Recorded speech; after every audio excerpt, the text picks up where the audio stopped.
Calon Gubernur Jawa Timur nomor urut 3 Tri Risma hari ini menemui kader lingkungan Kota Surabaya di hari pertama kampanye Pilkada.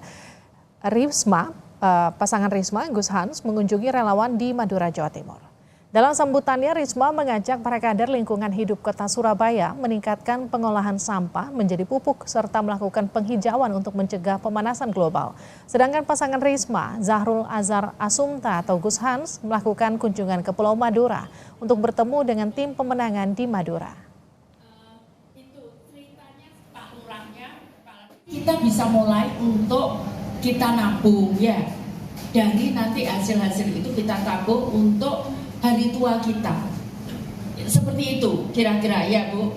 Jadi yang pertama kita mulai siap untuk kita bisa membuat sampah, bantuan sampah organik untuk kompos organik untuk para petani.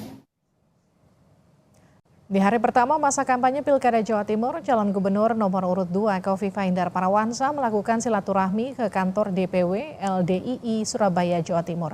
Sebelumnya Khofifah juga menghadiri undangan penganugerahan gelar doktor kehormatan Wakil Ketua Umum PBNU di kampus UINSA. Selain melakukan silaturahmi dengan Kiai Aziz serta tokoh-tokoh LDII, dalam kunjungannya ke kantor DPW LDII, Khofifah juga membahas master plan tentang beasiswa pendidikan ke luar negeri untuk anak-anak terbaik di Jawa Timur. Sebelumnya Khofifah menghadiri undangan di kampus UINSA dalam acara penganugerahan gelar doktor kehormatan Ketua Umum PBNU. Ini pertemuan tokoh-tokoh LDII yang menjadi bagian dari jajaran DPW LDII. Kami bersyukur diberi kesempatan bersilaturahim. Salah satu hal yang menonjol saya sampaikan tadi adalah mungkin kita membuat semacam master plan, desain besar, best of the best. Apapun namanya, kira-kira jadi best of the best itu adalah anak-anak terbaik dari seluruh elemen di Jawa Timur ini mendapatkan mentoring yang advance sehingga mereka bisa mereka menyiapkan cita-cita ke depan dengan berbagai beasiswa dari berbagai negara yang. Calon Gubernur Jawa Timur nomor urut 1 Luluk Nur Hamidah berharap Pilkada jadi momentum silaturahmi kebangsaan. Ia juga menyebut akan memanfaatkan APBD Jatim untuk seluruh warga, bukan pribadi atau kelompok.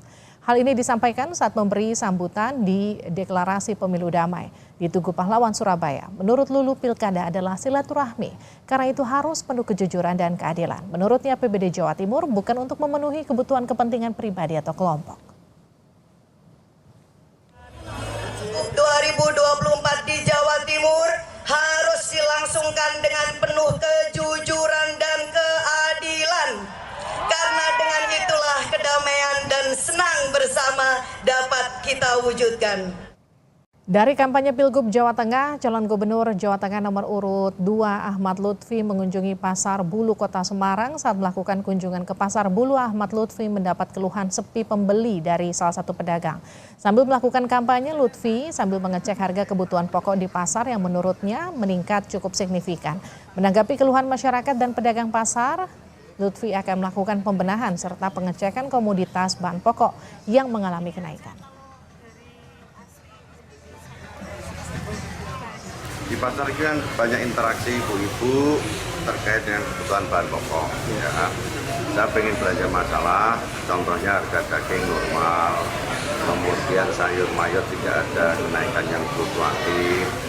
Cuman mungkin daya beli masyarakat kan agak menurun. Akhirnya ini mempengaruhi daripada kebutuhan masyarakat itu sendiri. Itu kesimpulan satu. Yang kedua kan ada beberapa yang perlu harus kita tingkatkan. Contoh dari tata ruang pasar harus kita tingkatkan, contoh dari segi kebersihan harus tingkatkan fasilitas umum. Jadi pasar ini merupakan sentral ekonomi wilayah yang harus kita gerakkan sehingga iklim daripada perputaran uang di tingkat bawah itu akan sehat.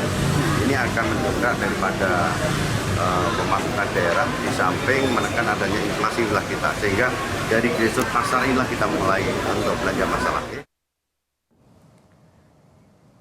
Sementara itu pasangan calon gubernur dan wakil gubernur Jakarta nomor urut 2 Dharma Pongrekun Kunwardana menggelar kampanye perdana di kawasan Lapangan Banteng, Jakarta. Dharma Kun berbincang santai dengan sejumlah warga sambil menyampaikan visi misi ke warga. Lapangan Banteng dipilih sebagai lokasi perdana kampanye. Pasangan ini karena dianggap sebagai simbol pembebasan rakyat Jakarta yang digambarkan oleh Monumen Pembebasan Irian Barat. Pasangan Darmakun menyebut ingin fokus pada adab dan etika warga Jakarta untuk memastikan kehidupan yang aman lewat tagar Jakartaku Aman. Berpindah kepada masalah yang terbaru. Lapangan Banteng bukan untuk mengumpulkan massa, tetapi mengambil makna filosofinya, di mana lapangan Banteng seperti yang kita terlihat di patung yang ada adalah pembebasan Irian Jaya. Nah, di mana ini adalah momentum kita untuk membebaskan rakyat Jakarta dan memberikan rasa aman, didahului dengan membangun fondasi adab di dalam kehidupan kita nanti.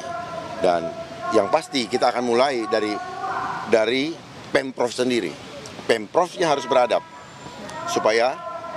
supaya rakyatnya diperlakukan beradab.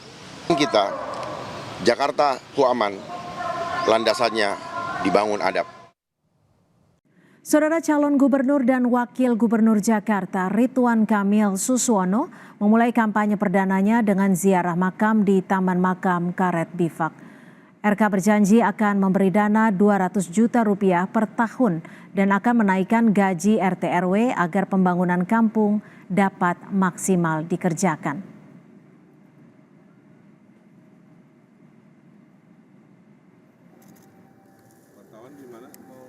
Perbaikan kampung-kampung yang tidak semuanya harus dipindahkan, cukup ditata, akan menjadi program pasangan Ridho juga. Kenapa di RW-RW kita akan memberikan dana 200 juta per tahun buat RW, kemudian insentif atau gaji RT RW kita naikkan setinggi-tingginya, kan? Itu adalah bagian dari agar pembangunan di wilayah kampung RW itu bisa dilaksanakan secara demokratis dan maksimal.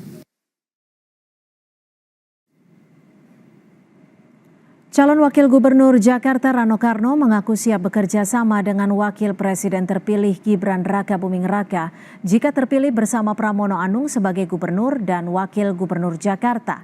Meski hubungan antara PDI Perjuangan dengan Wapres terpilih disebut kurang baik, namun Rano bilang hal itu tak menjadi masalah.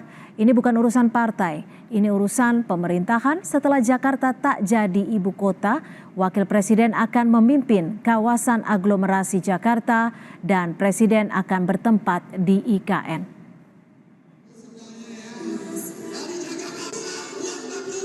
Aglomerasi itu sebetulnya Jabodetabek mundur, nggak ada yang baru. Mungkin kenapa menjadi penanggung jawabnya adalah Wapres, karena kan kita tahu Presiden akan di IKN, Wapres katanya di sini.